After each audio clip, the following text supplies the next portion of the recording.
ಕ್ರಮ ಕೈಗೊಳ್ಳೋದು ಎಲ್ಲ ಅವ್ರ ಕೈಲೇ ಇತ್ತು ಸರ್, ಎಲ್ಲ ಅವ್ರ ಕೈಲೇ ಇತ್ತು. ಯಾರೇನು ಇಲ್ಲಿ ಚಿಕ್ಕ ಮಕ್ಳು ಯಾರು ಇಲ್ಲ, ನೀವು ಎಲ್ಲರಿಗೂ ಗೊತ್ತಿದೆ ಏನಾಗುತ್ತೆ ಅಂತ, ಅವ್ರಿಗೂ ಗೊತ್ತಿದೆ ಅವ್ರು ಏನಾಯ್ತು. ಇವಾಗ ಅವ್ರಿಗೂ ಪಶ್ಚಾತ್ತಾಪನೂ ಆಗ್ತಾ ಇದೆ. ನಾವು ಹೇಳೋಕ್ಕಾಗಲ್ಲ, ಯಾಕಂದ್ರೆ ನಾವು ಹೇಳಿದ್ರೆ ಇಲ್ಲಿ ಬೇರೆ ಥರ ಆಗುತ್ತೆ. ಅವರು ಎಲ್ಲರಿಗೂ ಫ್ಯಾಮಿಲಿ, ಮನೆ, ಮಕ್ಕಳು ಎಲ್ಲರಿಗೂ ಇದ್ದಾರೆ.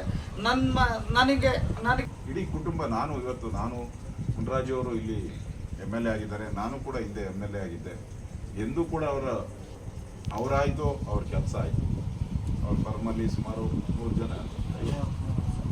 ಜನ ಕೆಲಸ ಮಾಡ್ತಾರೆ.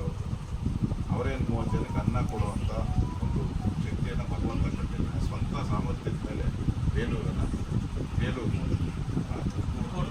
ಕೋಡು ಗ್ರಾಮದಲ್ಲಿ ಹುಟ್ಟಿ ಇಲ್ಲಿ ಉದ್ಯೋಗ ಮಾಡುವಂಥದ್ದು, ಸ್ವಂತ ದುಡಿಮೆಯಿಂದ ಬೆಳೆದು ಅವ್ರ ಮಗನ್ನ ಯಾರು ಕೊಡೋಕ್ಕೆ ಸಾಧ್ಯನೇ ಇಲ್ಲ.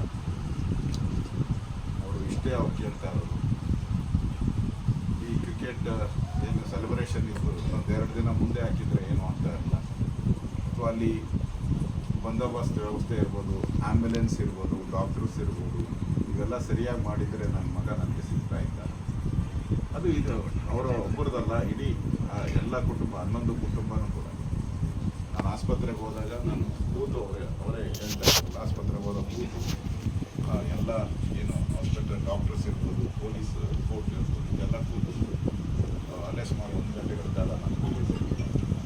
ಈ ಥರ ಕರುಣೆ ಅಂದರೆ ಇಡೀ ದೇಶ RCB ಇತಿಹಾಸದಲ್ಲೇ ಒಂದು ಕರಾಳ ಅಧ್ಯಾಯ. RCB ಮಾಡುವಂಥದ್ದು ಜನಕ್ಕೆ ಸಂತೋಷ ಕೊಡೋದಕ್ಕೋಸ್ಕರ, ಆದರೆ ಈ RCB ಜನರಿಗೆ ನೋವನ್ನು ಕೊಟ್ಟಿದೆ. ಈ RCB ಇಲ್ಲಿ ನಾವು ಯಾವುದು ರಾಜಕಾರಣ ಮಾಡುವಂಥ ಸಂದರ್ಭನೂ ಅಲ್ಲ, ಪ್ರಮೇಯನೂ ಅಲ್ಲ. ನ್ಯಾಯ ಸಿಗಬೇಕಷ್ಟೇ. ಈ ಥರ ಅವರು ನನ್ನ ಹತ್ರ ಮಾತಾಡಿದಾಗ, ಸರ್ ನನ್ನ ಮಗ ಹಿಂಗೆ ಬರಲ್ಲ, ಆದರೆ ಮುಂದೆ ಯಾರಿಗೂ ಹಿಂಗೆ ಆಗಬಾರ್ದು ಸರ್, ಯಾರ ಮಕ್ಕಳಿಗೂ ಈ ಥರದ ಒಂದು ಸ್ಥಿತಿ ಮುಟ್ಬಾರ್ದು ಸರ್. ನಾನು ನೋಡಿ ನನ್ನ ಜೀವನನ ಇನ್ನು ನಾನು 40-50 ವರ್ಷ ನಾನು ಹೆಂಗೆ ಸರ್ ಆ ಮಗುನ ಕಳಿಯೋದು, ನಾನು ದಿನನಿತ್ಯ ಅದೇ ಜ್ಞಾಪಕ ಬರ್ತದೆ ಅಂತ ಹೇಳ್ತಾರೆ. ಅದರಿಂದ ಮುಂದೆ ಯಾರೇ ಇದ್ರೂ ಕೂಡ ಮುಂದೆ ಈ ಥರ ಆತುರವಾಗಿ, ಈಗ ನಿಮಗೂ ಗೊತ್ತಿದೆ, ಪೊಲೀಸ್ ರಿಪೋರ್ಟೂ ಗೊತ್ತಿದೆ, DCP ಲೆಟರ್ ಕೊಟ್ಟಿದ್ದಾರೆ,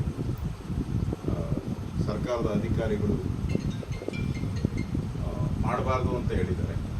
ಇಷ್ಟೆಲ್ಲ ಹೇಳಿದ ಮೇಲೂ ಕೂಡ ಮಾಡಿದ್ರಿಂದ ಅನಾಹುತ ಆಗಿದೆ ಅನ್ನೋದು ಈಗ ಜಗಜ್ಜಾಹಿರಾತಾಗುತ್ತೆ. ನಾವೇನು ಮುಚ್ಚುವ ಪ್ರಶ್ನೆನೇ ಇಲ್ಲ. ಇದು ಏನು ಮಾಡಬಾರ್ದು ಅಂತ ಹೇಳಿದ್ರು, ಪೊಲೀಸ್ ರಿಪೋರ್ಟ್ ಕೊಟ್ಟರು, ಮಾಡಿದ್ದಾರೆ, ಅದಕ್ಕೋಸ್ಕರ ಆಗಿದೆ ಅಂತ ಜಗತ್ತಿಗೆ ಗೊತ್ತಾಗೋದಿದೆ. ಆದರೆ ಹೋದಂಥ ಜೀವಗಳು ಇವಾಗ ಬರಲ್ಲ. ಆದರೆ ಅವರೆಲ್ಲರ ಆಸೆ ಏನು ಅಂತ, ಮುಂದೆ ಈ ಥರ ನಮ್ಮ ಮಕ್ಕಳಿಗಾದಂಗೆ ಬೇರೆಯವ್ರ ಮಕ್ಕಳಿಗಾಗಬಾರ್ದು.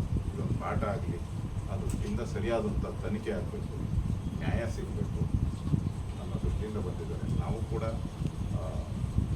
3 ದಿನದಿಂದ ನಾವು ಪ್ರಯತ್ನ ಮಾಡಿದ್ರಿ. ಅವರು ಪಾಪ ಕಷ್ಟದಲ್ಲಿ ಅಲ್ಲೇ ತೋಟದಿಂದ ಆಚೆನೇ ಬರಲಿಲ್ಲ. ಅವರು ಆ ಸಮಾಧಿ ಹತ್ರನೇ ದಿನನಿತ್ಯ ಹೋಗಿ ಸಮಾಧಿ ಹತ್ರನೇ ಇದ್ದರು. ಇವತ್ತು ರಾತ್ರಿ ನಮ್ಮ ಮುನ್ರಾಜು ಹಣ ಬಂದಿದ್ದಾರೆ, ಬರ್ಬೋದು ಬೆಳಗ್ಗೆ ಅಂತ ಹೇಳಿದ್ರು.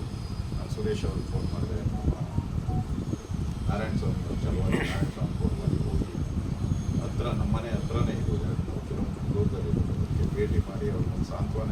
ಬೇರೆ ಏನು ನಮ್ಮ ಕೈಲಿ ನ್ಯಾಯ ಕೊಡ್ಸೋಕ್ಕೆ ನಾವು ಹೋರಾಟ ಮಾಡ್ತೀವಿ, ಆದರೆ ಬೇರೆ ಏನು ಹೋದ ಜೀವವನ್ನು ತರೋಕ್ಕೆ ಯಾರ ಕೈಲೂ ಸಾಧ್ಯ ಇಲ್ಲ. ಈ ಥರದ ಘಟನೆ ಇನ್ನೊಂದು ಆಗಬಾರ್ದು ಅಂತ ಎಚ್ಚರಿಕೆ ಯಾರೇ ಇದ್ದರೂ ಕೂಡ ಬರಬೇಕು ಅನ್ನೋ ಒಂದು ಉದ್ದೇಶ ಇಟ್ಕೊಂಡು, ಸದುದ್ದೇಶ ಇಟ್ಕೊಂಡು ಬಂದಿದ್ದೀರಿ. ದೇವರು ಅವ್ರಿಗೆ ಈ ಥರದ ನೋವನ್ನು ಭರಿಸುವಂಥ ಶಕ್ತಿಯನ್ನು ಅವರು ದೇವರು ಅವ್ರಿಗೆ ಕೊಡಲಿ. ಸಮಾಜದಲ್ಲಿ ಒಳ್ಳೆಯ ಕೆಲಸ ಮಾಡಿದ್ದಾರೆ. ಅವರು ಕೂಡ ಸ್ವಂತ ದುಡಿಮೆ ಮಾಡಿ ಮುಂದೆ ಬಂದಿರುವಂಥವ್ರು. ಇವತ್ತು ಅವರು ಮಗನ ಕಳ್ಕೊಂಡಿರುವಂಥದ್ದು ನಮಗೂ ನೋವು ತಂದಿದೆ, ಎಲ್ಲರಿಗೂ ನೋವು ತಂದಿದೆ. ಈ ಥರದ ಘಟನೆ ಆಗಬಾರ್ದು.